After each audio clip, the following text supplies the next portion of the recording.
এই মুহূর্তের গুরুত্বপূর্ণ সংবাদ শিলচর সংবাদের পর্দায়। সুদর্শন মিউজিক একাডেমির গৌরবময় প্রতিষ্ঠার 25 বছর পূর্তি উপলক্ষে রজত জয়ন্তী বর্ষপূর্তি উদযাপন উপলক্ষে এক বর্ণাঢ্য সাংস্কৃতিক অনুষ্ঠানের আয়োজন করা হয় রবিবার। এদিন জেলার রবীন্দ্র ভবনে দিনব্যাপী এই অনুষ্ঠান অনুষ্ঠিত হয়।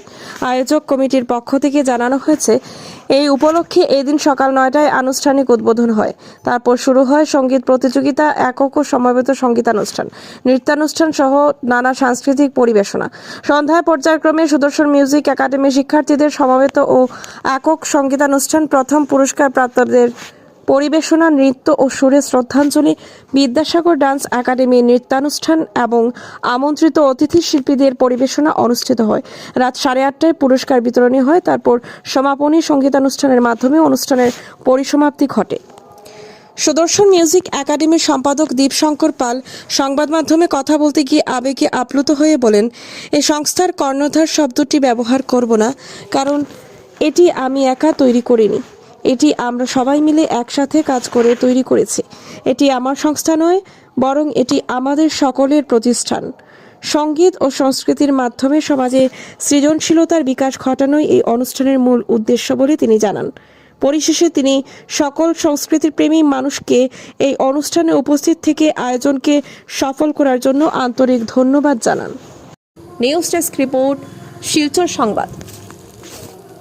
অনেক জনপ্রিয় ছিল তোমার, অনেক গান অনেক অনুষ্ঠানে গাইতে। অনেকগুলো স্মৃতি। কোন গানটা বেশি জনপ্রিয় হয়েছিল? আমি তো বেসিক্যালি মান্নাদের গান করতাম। তো আজকে এসে সবগুলো স্মৃতি আবার মনে পড়ছে খুব বেশি, তাই আমি কোন আজকে গানটা বেশি মনে পড়ছে? মনে এক লাইন। পড়ছে না, গান আমি করছি না, আগে কম্পিটিশন হতো, আমি পার্টিসিপেট করতাম, প্রাইজ দেওয়া হতো, ওইগুলাই সবকিছু মিলে আর কি বিশেষ ব্যাপার। সকাল থেকে আমরা এসেছি, তারপর এখানে যে নিমন্ত্রিত যে গেস্টরা এসেছেন ওদেরকে সংবর্ধনা দেওয়া হয়েছে, ওদেরকে মোমেন্টো দেওয়া হয়েছে, তারপরে ওদের যে বক্তৃতা ওগুলো দেওয়া হয়েছে, তারপরে আমাদের সমবেত সঙ্গীত হয়েছে জগতে জুড়ে সবাই মিলে।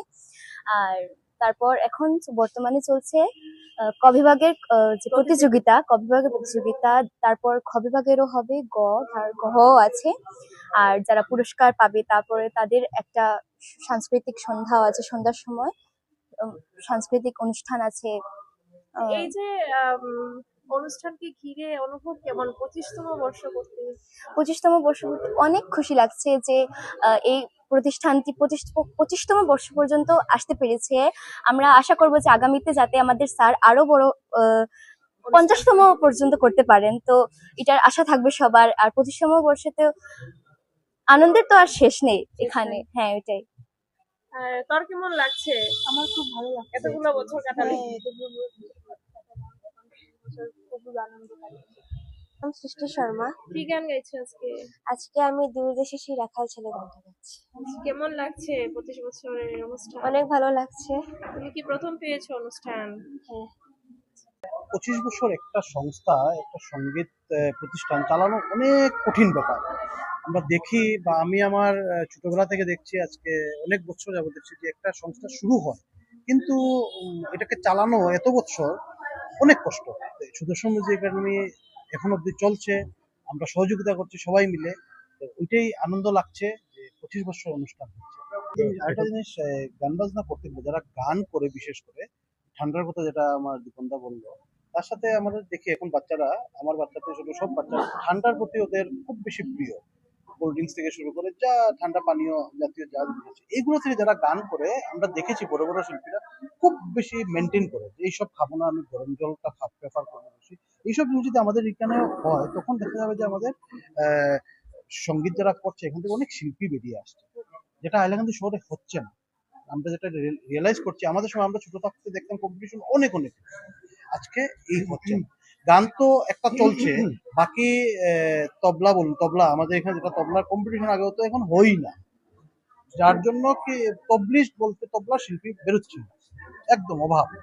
ওইটার জন্য আর কি সবাইকে বলবো এগিয়ে আসছে এবং শিখতে, পড়াশোনার পাশাপাশি একটু গান বাজনা করলে মন আনন্দ হবে এবং ভালো লাগবে। নিজের হাতে গড়েছি আর নিজে কর্ণধার, এটা আমি বিশ্বাস করি না।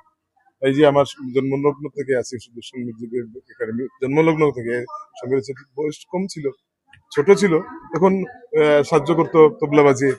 25 বছর থেকে আজকে তো কম্পিটিশন যখন শুরু হয়েছে, ও আছে, শুরু করেছে ও 8-10 জনের সঙ্গে বাজিয়েছে, তারপরে অন্যজন এসছে।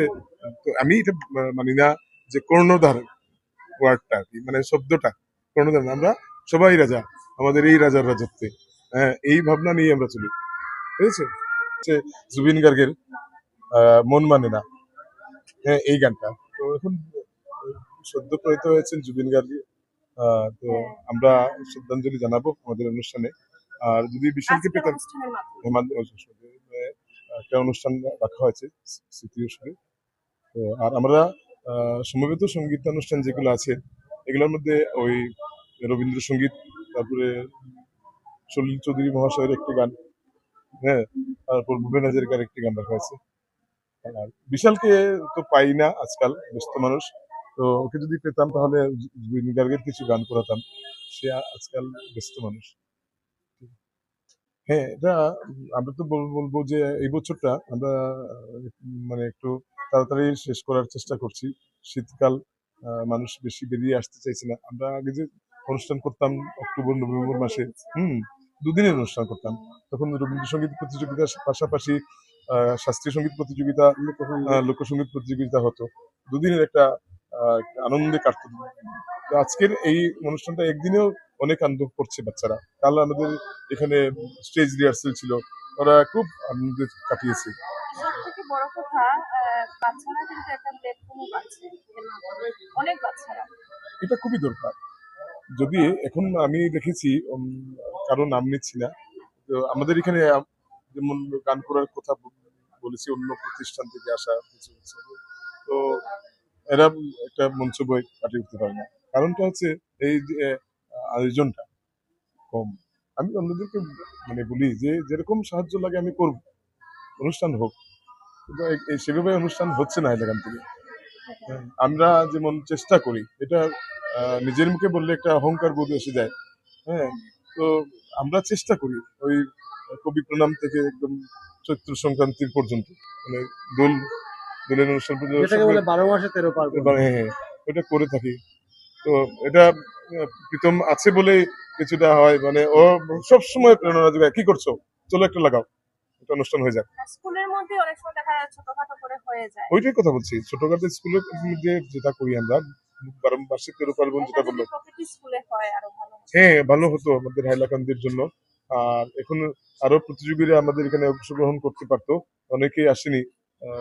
অনেকের গলা ভাঙা বলেছে, মানে শীতের দিনের জন্য যোগদান করতে পারেনি। আমাদের প্রতিযোগীর সংখ্যা অনেক কমে গেছে অন্য বছরের একটা, তুলনায়। মানে এর মাধ্যমে একটা ছোট টিপস দিন, যাদের গলা অনেক বসে যায় শীতকালে কি করা উচিত, ছোট টিপস। এই শীতকালে ঠান্ডা লাগাবে না, এটাই বড় কথা। ঠান্ডা না লাগানোর অনেক ব্যাপার আছে। ঠান্ডা লাগানো আজকাল কিন্তু বাচ্চারা অনেক সময় কিন্তু দেখা যায় যে ব্ল্যাঙ্কেট পরেছে আবার ফ্যান চলছে, এই অভ্যাসটা ছাড়তে লাগবে।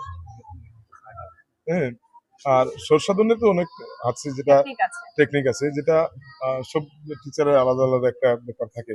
এটা অনেকেই মাইক্রোফোনে বলতে চায় না, আর আমিও একটু বিরত থাকি মাইক্রোফোনে বলাটা থেকে। অবশ্যই সেটা সাধনার জিনিস। হ্যাঁ, হ্যাঁ, আরেকটা